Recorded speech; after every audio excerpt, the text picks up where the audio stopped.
Et si les rôles étaient inversés?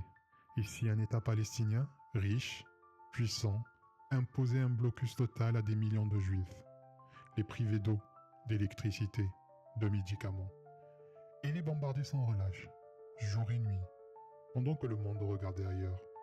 Inimaginable, n'est-ce pas? Et pourtant, c'est la réalité que vivent aujourd'hui des millions de Palestiniens. Des familles enfermées, assoiffées, affamées, terrifiées, des enfants sous les décombres, des hôpitaux à l'agonie, une population piégée, punie, oubliée. Ce que beaucoup refusent de nommer ressemble à une guerre d'extermination lente, méthodique, silencieuse. Et ce silence, lui aussi, fait des victimes. Depuis 1948, un peuple vit une dépossession lente, méthodique. Des villages entiers ont été vidés, des maisons rasées, des familles déracinées. Carte après carte, année après année, la Palestine s'est effacée sous nos yeux. En 1967, la guerre des 6 jours marque un nouveau tournant. La Cisjordanie, Jérusalem-Est et Gaza tombent sous occupation. Un régime de contrôle, de barrage, d'humiliation quotidienne s'installe. L'espoir d'un État palestinien s'éloigne. En 2007, Gaza est mise sous blocus. Terre minuscule, surpeuplée, enfermée. 2 millions de personnes y vivent aujourd'hui privées de liberté, de ressources, de futur. Un territoire sous siège permanent, où le ciel ne signifie plus la lumière, mais le danger. Chaque décennie apporte ses frappes, ses deuils, ses destructions.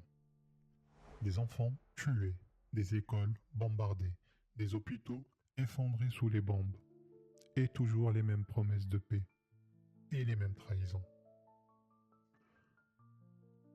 On parle de conflit, mais ce n'est pas un conflit, c'est un effacement. Un peuple qu'on tente de faire disparaître, un droit qu'on nie, une mémoire qu'on veut effacer. Et pourtant, ils tiennent, ils vivent, ils résistent, parce qu'exister pour eux, c'est déjà une forme de lutte. Récemment, Israël a annoncé passer à l'offensive avec son plan à la conquête des territoires palestiniens.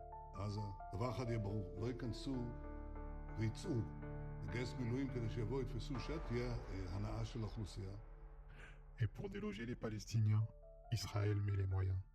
Trouver des solutions, pour elle, c'est un jeu d'enfant. Asphyxier un peuple par l'eau, car à Gaza, 97% de l'eau est impropre à la consommation. Les enfants boivent une eau qui les rend malades. L'eau propre est un luxe, un privilège. Asphyxier le peuple par l'électricité qui fonctionne quelques heures par jour, quand elle fonctionne. Impossible de prévoir, impossible de vivre normalement. Chaque jour est une improvisation. Asphyxier les peuples par les hôpitaux où l'on manque de tout. De médicaments, de matériel chirurgical, même les générateurs tombent en panne. Soigner devient un combat. Pas contre la maladie, mais contre le manque. On asphyxie l'économie en la mettant à genoux. Il n'y a plus de travail. Les jeunes n'ont pas de perspective. Pas de porte ouverte, pas de futur. Et pourtant, on appelle ça un conflit. Ce n'est pas la guerre, c'est une punition collective. On intensifie les offensives avec des frappes massives, régulières, implacables. Elles tombent sur des quartiers entiers, sur des écoles, des hôpitaux, parfois même sur des abris. En une nuit, des familles entières disparaissent, des générations rayées d'un seul souffle. Il ne reste que des ruines et le silence. Des enfants survivent, amputés, traumatisés. Certains ne parlent plus, d'autres ne dorment plus. Tous ont vu l'indicible. Et pourtant, on parle de dommages collatéraux. Comme si ces vies n'avaient pas de poids. Comme si l'horreur pouvait être justifiée par la stratégie. Mais ce ne sont pas des chiffres. Ce sont des noms, des visages, des histoires. Des anniversaires manqués, des cartables sous les gravats, des voix qu'on n'entendra plus. Et pour ne pas en rester là, il faut tuer la mémoire. On ne bombarde pas que les maisons, on bombarde aussi les livres, les lieux de culte, les archives, les musées, les universités.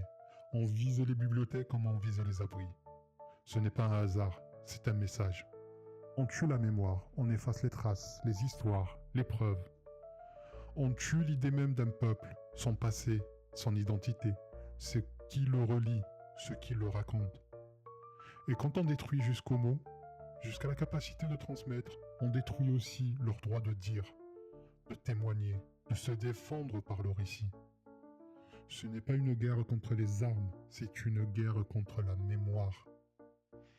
Pendant ce temps, les grandes puissances répètent en boucle le même refrain. Droit à se défendre. Pas un mot sur les enfants tués. Pas un mot sur l'occupation. Pas un mot sur les décennies d'oppression. Les médias reprennent les mêmes éléments de langage, les mêmes mots, les mêmes silences. On efface les causes, on gomme les contextes, on inverse les rôles. Et ceux qui dénoncent, ils sont censurés, discrédités, traités d'extrémistes, d'agitateurs, de fauteurs de troubles. Pendant ce temps, la Palestine meurt, pas seulement sous les bombes, mais dans un silence précis, froid, orchestré. Un silence qui étouffe la vérité, comme les murs étouffent une ville assiégée. Les récits peuvent mentir, mais pas les martyrs. Les chiffres en disent long sur la souffrance d'un peuple. Plus de 52 850 morts en 2 ans. Des chiffres qui dépassent l'entendement, mais qui cachent autre chose, des visages, des familles, des destins brisés. 80% des morts sont des civils, pas des combattants, pas des menaces. Des hommes, des femmes, des adolescents qui n'ont jamais porté d'armes. 40% sont des enfants. Des enfants, des corps minuscules sous les décombres, des cartables éclatés dans la poussière, des regards éteints avant d'avoir eu le temps de comprendre. Et pendant ce temps, 2 millions d'êtres humains vivent enfermés. À Gaza, ils n'ont pas d'issue, pas d'air, pas d'eau, pas de refuge. Ils ne peuvent ni partir, ni fuir. Ils survivent dans une prison à ciel ouvert, bombardés, affamés, isolés. Et le monde hésite encore sur les mots crime contre l'humanité. Et pourtant, défini par le droit, par l'histoire, la destruction partielle ou totale d'un peuple, de manière systématique, par la violence, par la privation, par la terreur.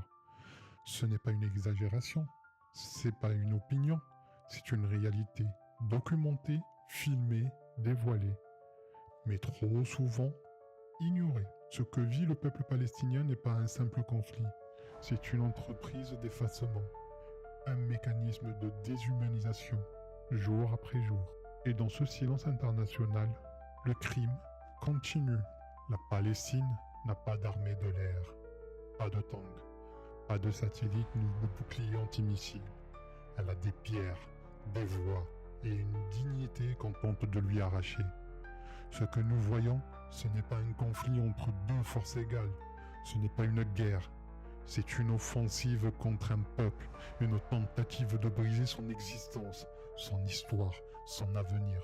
Une extermination lente, méthodique, maquillée en légitime défense. Et pendant que les mots sont manipulés, que les chiffres sont noyés dans l'indifférence, un peuple continue de tomber dans l'oubli organisé. Il est temps d'ouvrir les yeux. Il est temps de regarder la réalité en face. Et surtout, il est temps d'appeler un crime par son nom.